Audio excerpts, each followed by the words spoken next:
a apporté, qu'est-ce que la France a apporté au peuple burkinabé dans cette lutte? Et je crois qu'aujourd'hui, il ne s'agit pas d'un sentiment anti-français. Les peuples sont souverains. Alors, j'ai appris que le président Macron est en train de parler au président Alassane Ouattara de ce que le Burkina Faso veut quitter. Mais le président Alassane Ouattara ne peut rien faire. Oui, le président Alassane Ouattara ne peut que prendre acte. Le président Alassane Ouattara ne peut pas imposer la France à un pays qui est souverain.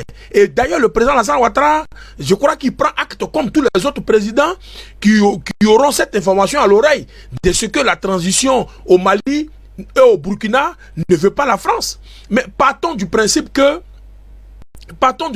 ces États sont souverains. Et moi, j'ai dit, mais qu'est-ce que le Burkina Faso gagnerait à vouloir forcément se séparer de la France? Rien. Mais l'actuel Burkina Faso s'est rendu compte que la France ne pouvait pas l'aider.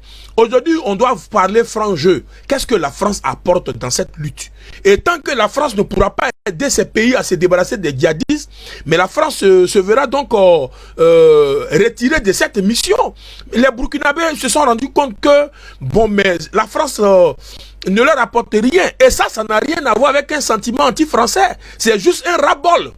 Moi, je prends un exemple. Alors, je donne mon enfant à quelqu'un pour l'enseigner. Et je constate que mon enfant n'évolue pas. Bon, je suis obligé de passer à un autre répétiteur. Ça n'a rien à voir avec un sentiment qui fait de moi l'ennemi de celui qui était là pour mon fils au départ. Alors, je crois que les Burkinabés ont fait confiance à la France.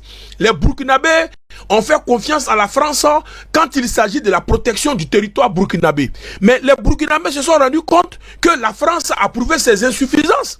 La France a prouvé son incompétence à faire face aux djihadistes. Face à de telles circonstances, les Burkinabés ont véritablement le droit et ils ont raison de se séparer de cette France. Et je crois que ce n'est pas un sentiment anti-français. Mais les Burkinabés ne sont pas contre les Français. Les Burkinabés ne sont pas contre le pays, la France. Les Burkinabés n'ont rien à voir avec ce sentiment anti-français. Mais c'est juste un ras-bol. C'est juste qu'à un moment donné, ceux qui sont censés aider le Burkina Faso à faire face aux djihadistes et qui n'en ont pas la capacité, mais il est mieux qu'ils se retirent. Et l'actuel président du Burkina Faso, le capitaine Traoré Ibrahim, j'oublie d'ajouter le patriote Traoré Ibrahim plutôt, a décidé avec les citoyens burkinabés de libérer leur pays. Et je crois que la France doit donc quitter au milieu des Burkinabés et les djihadistes. Parce que tant que la France sera au milieu, il se pourrait donc que ce combat contre les djihadistes ne se gagnera jamais.